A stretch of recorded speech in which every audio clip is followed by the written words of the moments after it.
What up, YouTube? It's Dice. Today we watching 4 disturbing missing child cases. Let's see what this is about. Uh, let's go ahead and subscribe to them real quick. All right, let's get into the video, man.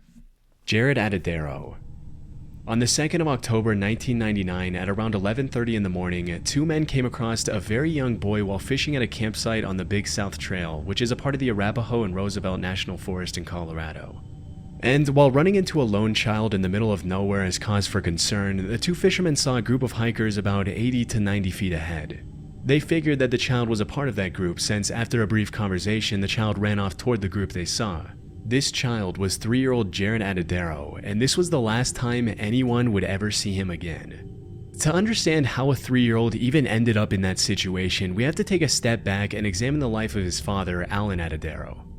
Alan was a divorced, single father who was taking care of his two children, the 3-year-old son Jared and a 6-year-old daughter Jocelyn. Earlier that year, Alan had become deeply involved with a local religious organization known as the Christian Singles Network Group.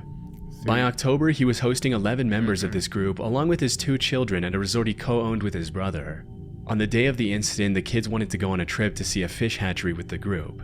Alan was a bit reluctant at first to let them go, but ultimately caved in when members of the group assured him that they'd only visit the hatchery and come right back with the kids.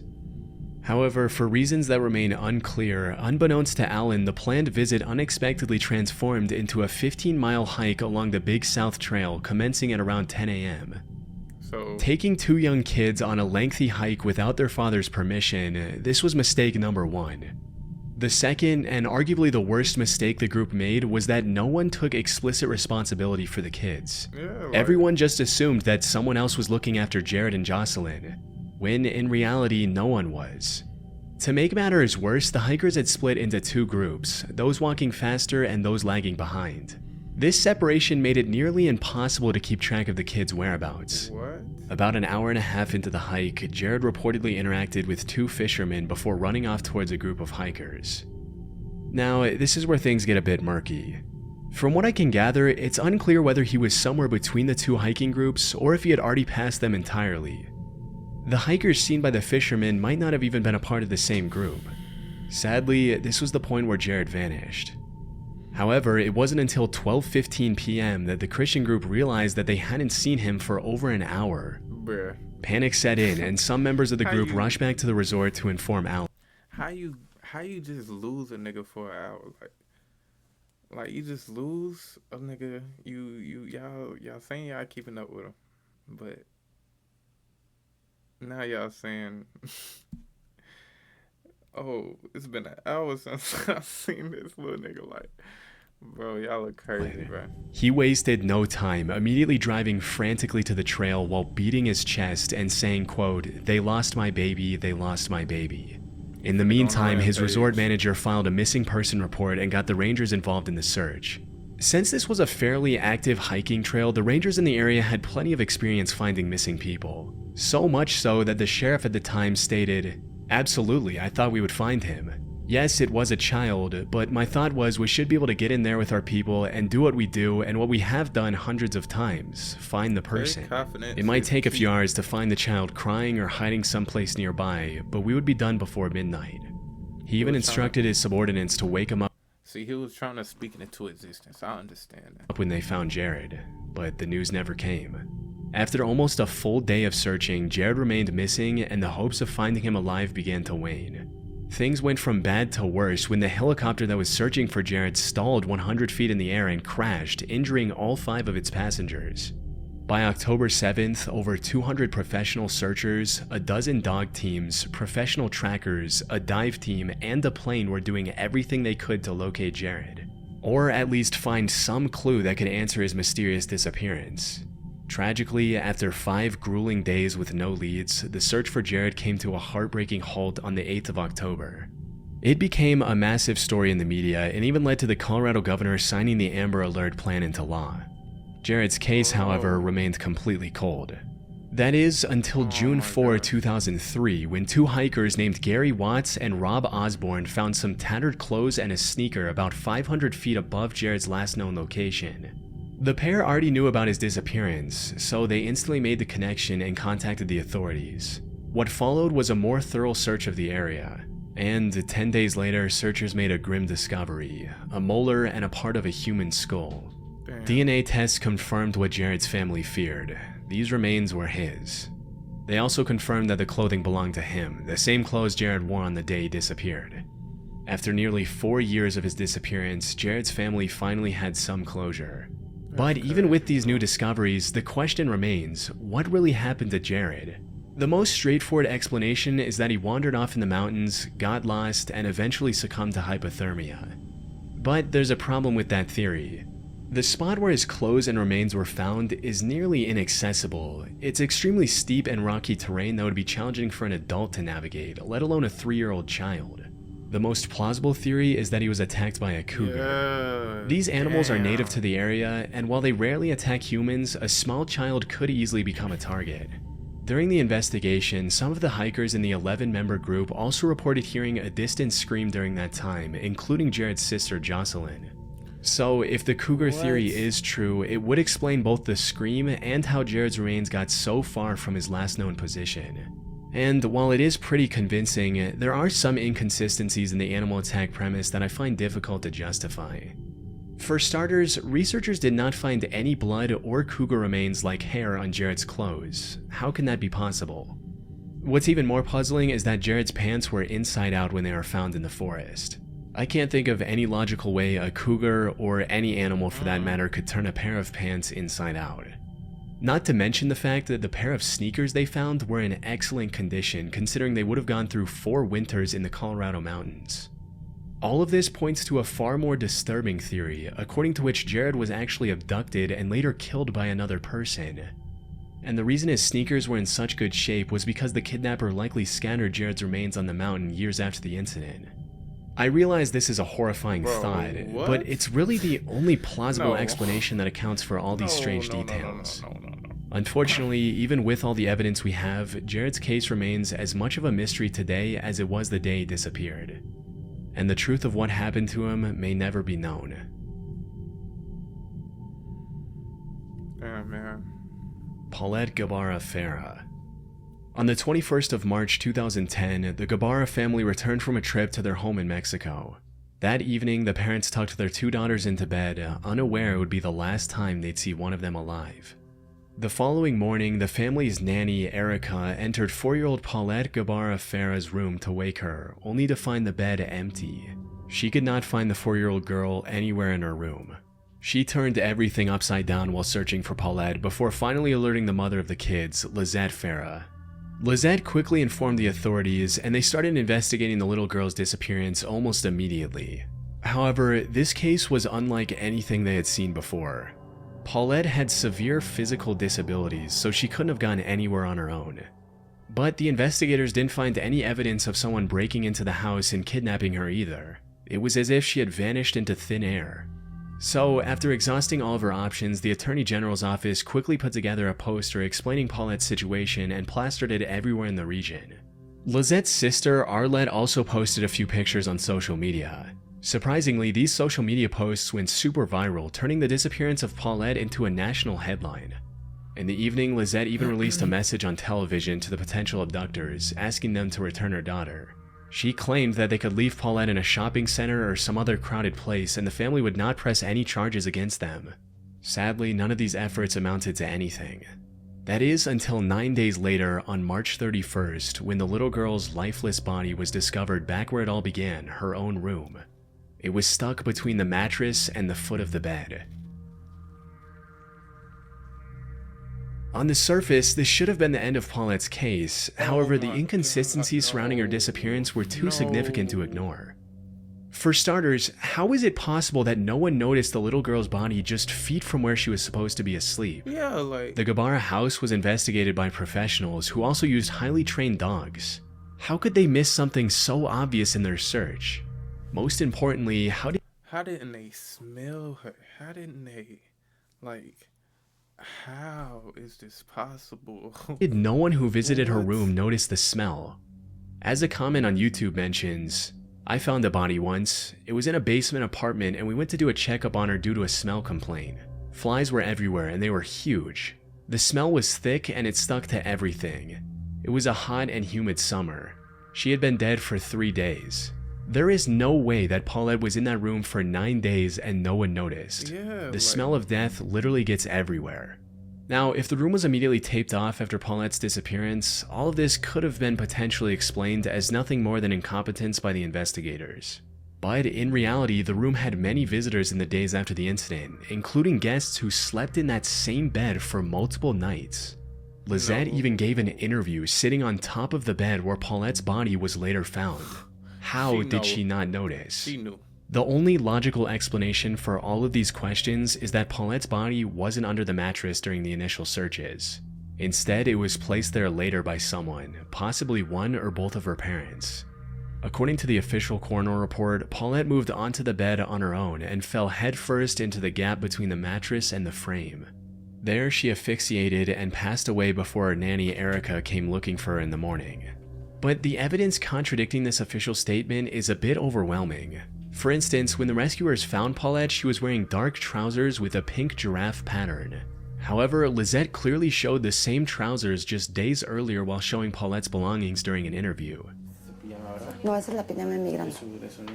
Okay. Ya ni quiero decir que tengo, pero no veamos. Sí, no más vale, ¿verdad? Pero mejor mira la pijama ni la sacamos.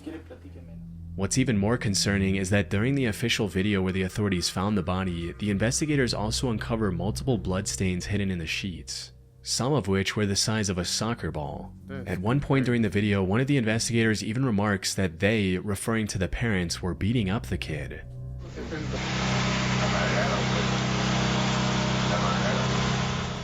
Despite this, the official report completely ruled out physical abuse and mysteriously made no mention of the bloodstains. When all this came out, it caused great outrage in Mexico, leading to Alberto Bazbaz resigning from his position as Attorney General of the state of Mexico. From what I've read on this incident, everything about this case suggests a cover-up by the authorities. It's possible one or both of the parents accidentally killed Paulette while attacking her and came up with an elaborate scheme to hide their crime while also farming media attention. And for this to work, someone high up must have been in on the scheme. Of course, all of this is merely conjecture on my part, as there's no evidence to prove any wrongdoing by either of the parents. Unfortunately, we'll likely never learn what happened to poor Paulette on that night. They didn't even go to jail. They didn't even go to jail. Get up out of here, Rip. Get out. Get out of here. Unless, of course, someone with insider knowledge decides to come forward, though after 14 years, that seems increasingly unlikely. That being said, if the parents were the ones who caused this tragedy, they wouldn't be the first, because something very similar happened in this next case. Get out my room, boy. Imagine being able to build an app with your name on it, just by thinking about it. Meet Base 44, a complete... Lucy Meadows. On July 25, 1996, Jan Meadows visited the Rivergate Mall in Goodlettsville, Tennessee to sell some crafts at a flea market. After parking her car, she opened the back door to let her 3-year-old daughter Lucy out of the car. She then went to the passenger side of the car to retrieve some crafts she was going to sell. But when she came back around to the other side, her daughter was gone. She immediately contacted mall security and they conducted a thorough search of both the mall and the area surrounding it, but Lucy was nowhere to be found. Over several weeks following the incident, police dedicated hundreds of hours, interviewing 100 witnesses and relatives, following up on tips, speaking with parents of children resembling Lucy, and reviewing surveillance footage from the parking lot.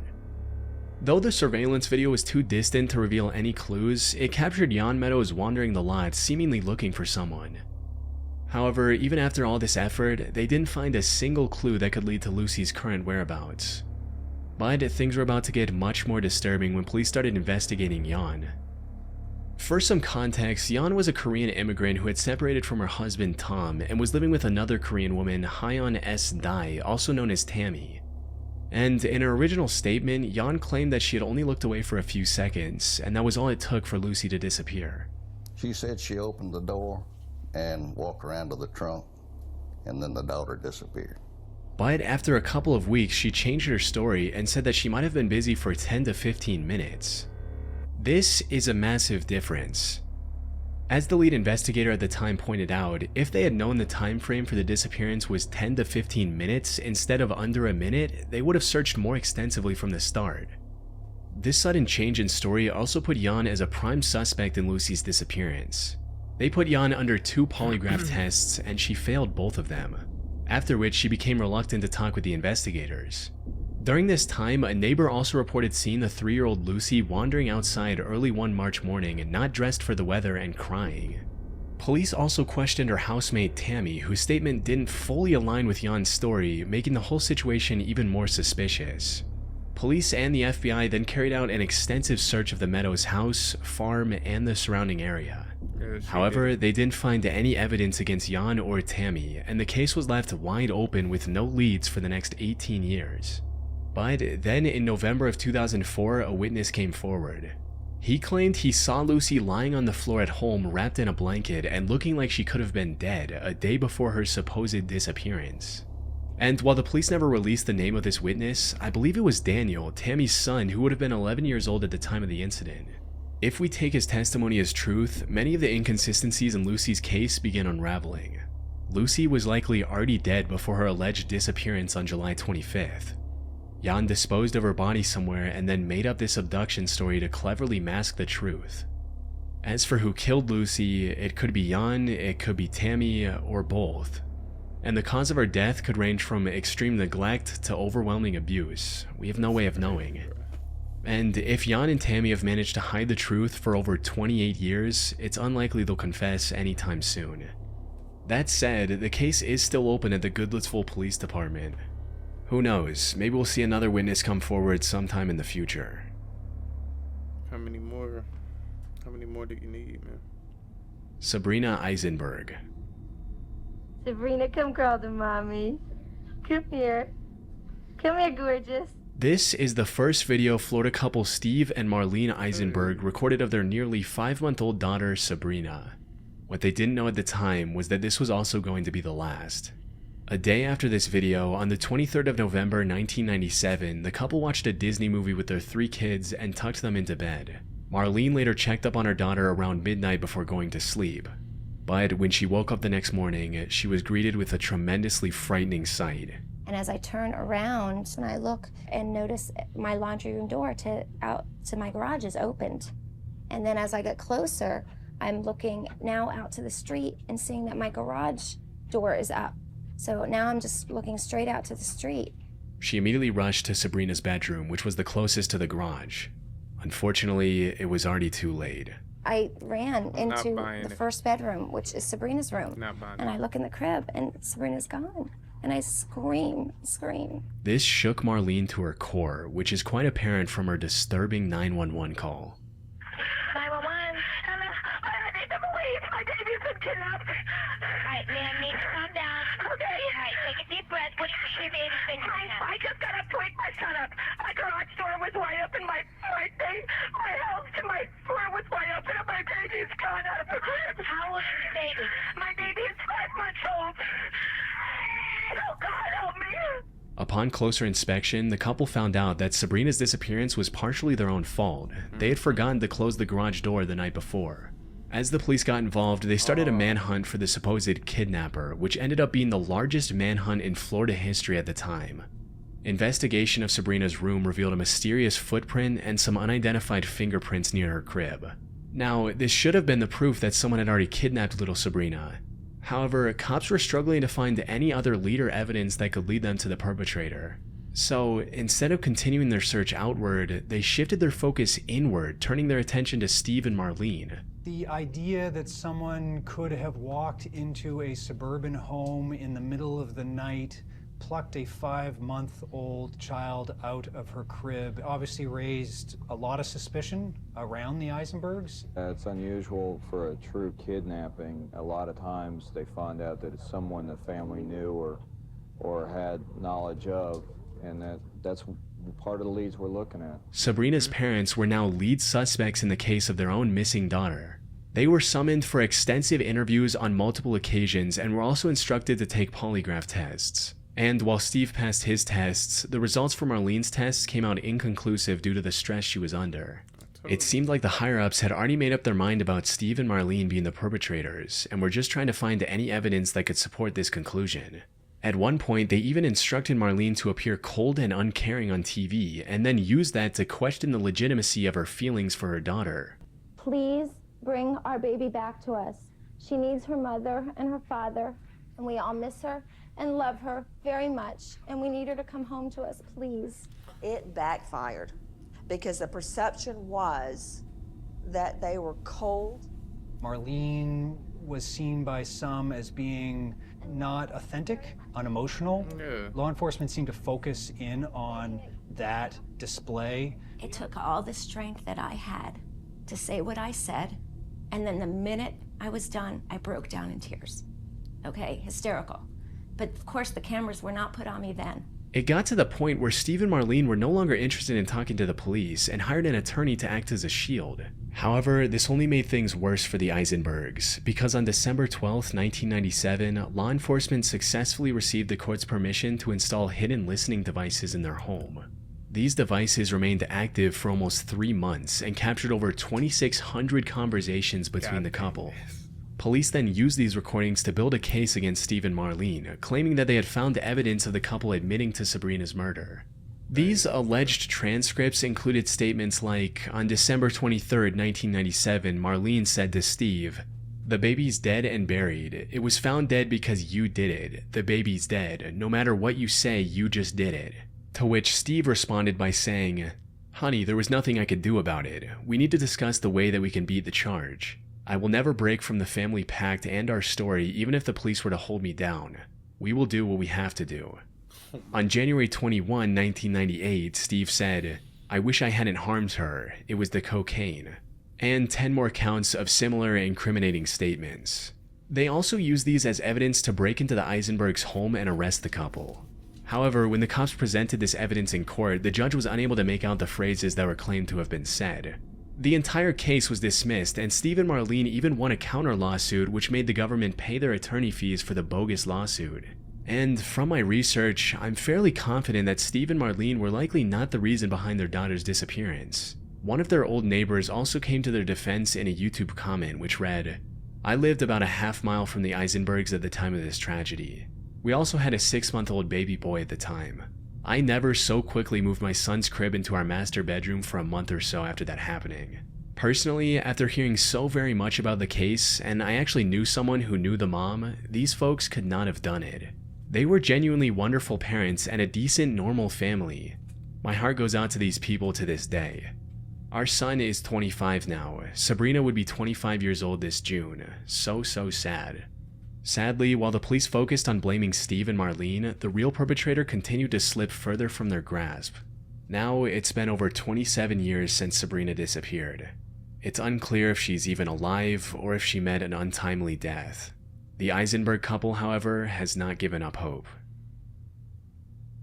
Wait, am I tripping? However, has even alive or if she met an